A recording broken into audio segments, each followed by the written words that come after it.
శ్రీ గురు చరిత్ర అధ్యాయం 6. శ్రీ గణేశాయ నమః. శ్రీ సరస్వత్యై నమః.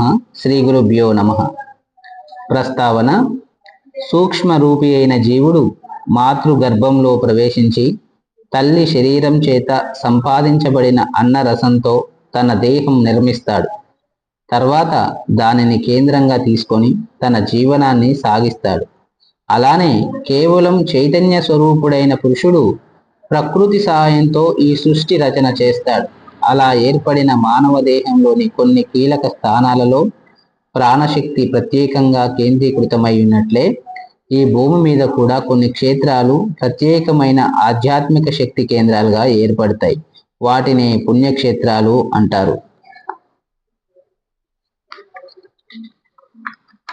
కథ ఆరంభం. నామధారకుడు ఇలా అన్నాడు: కాశీ, బదరి, కేదారం వంటి క్షేత్రాలు ప్రసిద్ధమైనందువలన శ్రీపాదస్వామి అక్కడికి వెళ్ళారు. కానీ వారు గోకర్ణానికి వచ్చారని మీరు చెప్పారు. ఆ క్షేత్ర ప్రాధాన్యత వివరించగోరుతున్నాను.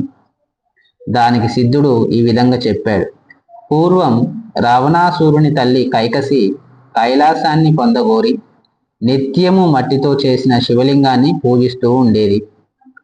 బలగర్వితుడైనటువంటి రావణుడు అది చూసి శంకరునితో కూడా కైలాస పర్వతాన్ని తెచ్చి తన తల్లికి సమర్పించాలనుకున్నాడు. అతడు అక్కడికి వెళ్ళి తన శక్తినంతా ప్రయోగించి ఆ పర్వతాన్ని నెత్తికెత్తుకున్నాడు. అప్పుడు భూమి కంపించిపోయింది. లోకాలన్నీ అకాల ప్రళయంలో నశిస్తాయని తలచి అట్టి ఆపదను నివారించమని పార్వతీదేవి శివుని ప్రార్థిస్తుంది. శివుడు రావణుణ్ణి కైలాస పర్వతం క్రింద అణిగిపోయేటట్లు త్రొక్కాడు. అప్పుడు రావణుడు ప్రాణాపాయంలో పడి దీనాది దీనంగా శంకరుణ్ణి ధ్యానించాడు. కరుణాసముద్రుడైన కైలాసపతి అతని ధ్యానానికి ప్రసన్నుడై రావణుణ్ణి లేవనెత్తాడు.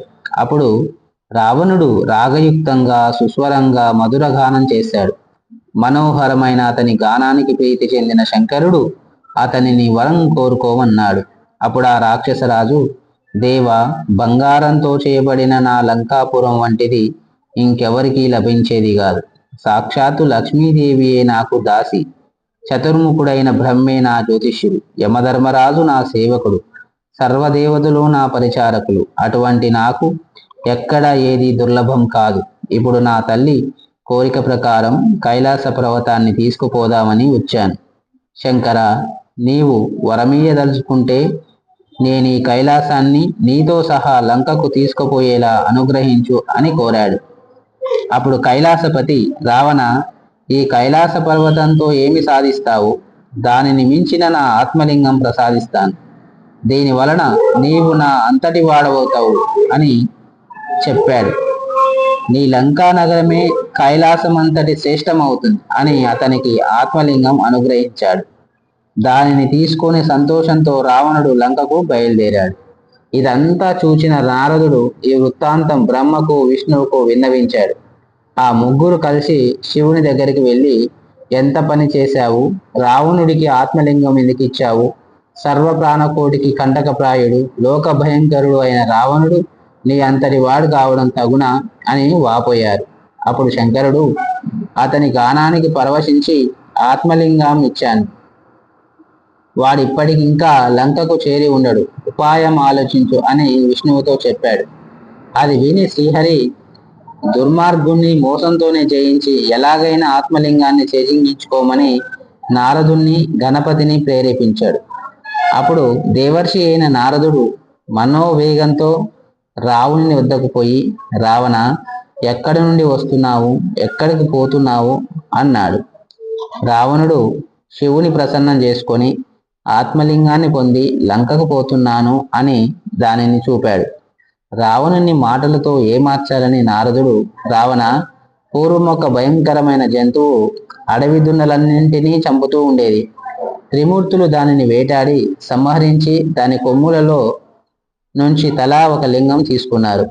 ఆ లింగాలనే వారు తమ ఆత్మలింగాలుగా భావించారు. ఈ లింగం తత్సంబంధమైనదే కాబోలు.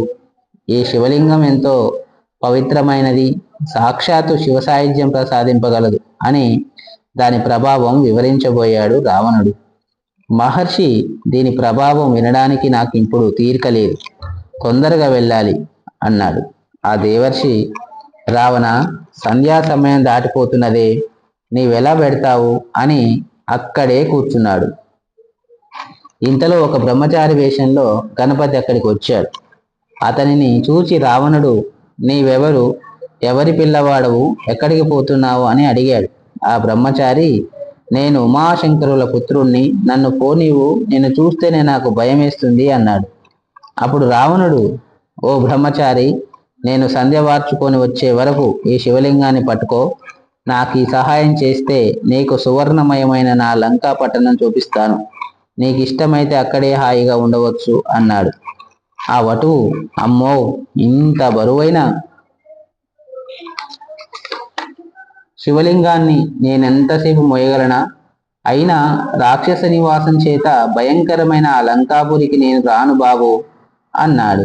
రావణుడు ఆ బ్రహ్మచారిని ప్రాధేయపడి శివుడిచ్చిన ఆత్మలింగాన్ని అతని చేతిలో పెట్టి సంధ్యోపాసనకై సమీపంలోని సముద్రకు బయలుదేరాడు. ఆ బ్రహ్మచారి, రావణ, దీనినిక మోయలేనన్నప్పుడు ఎలుగెత్తి 3 సార్లు పిలుస్తాను, అప్పుడు నీవు రాకపోతే దీనినిక్కడే స్థాపిస్తాను అన్నాడు. రావణుడు ప్రక్కకు వెళ్ళినదే తడువుగా గణపతి అతనిని 3 సార్లు పిలిచి అతడు రాని కారణంగా స్వర్గంలోని దేవతలందరూ చూస్తుండగా హరిని ధ్యానించి ఆ లింగాన్ని భూస్థాపితం చేశాడు. తరువాత రావణుడు తిరిగి వచ్చి పట్టరాని కోపంతో లింగాన్ని పెకలింపచూచాడు. భూమి కంపించిందే గాని ఆ లింగం కొంచెమైనా కదలలేదు. అందుకే దానికి మహాబలేశ్వర లింగం అని పేరు వచ్చింది. అది ఆవు చెవి ఆకారాన్ని పోలిండడం వల్ల ఆ క్షేత్రానికి గోకర్ణం అని పేరు వచ్చింది.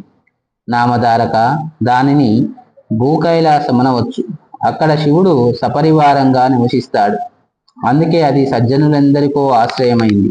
అక్కడ దేవర్షులు కూడా నివసిస్తారు. ఆ క్షేత్రంలో దేవర్షులు, రాక్షసులు, మానవులు, చివరకు పశుపక్షాదులు కూడా శివుని అనుగ్రహం వలన తమ అభీష్టాలను పొందారు. అంత పవిత్రమైన క్షేత్రం వేరొకటి లేదు. శ్రీ దత్తాయ గురవే నమః. శ్రీ శ్రీపాద శ్రీ వల్లభాయ నమః. శ్రీ నృసింహ సరస్వత్యై నమో నమః.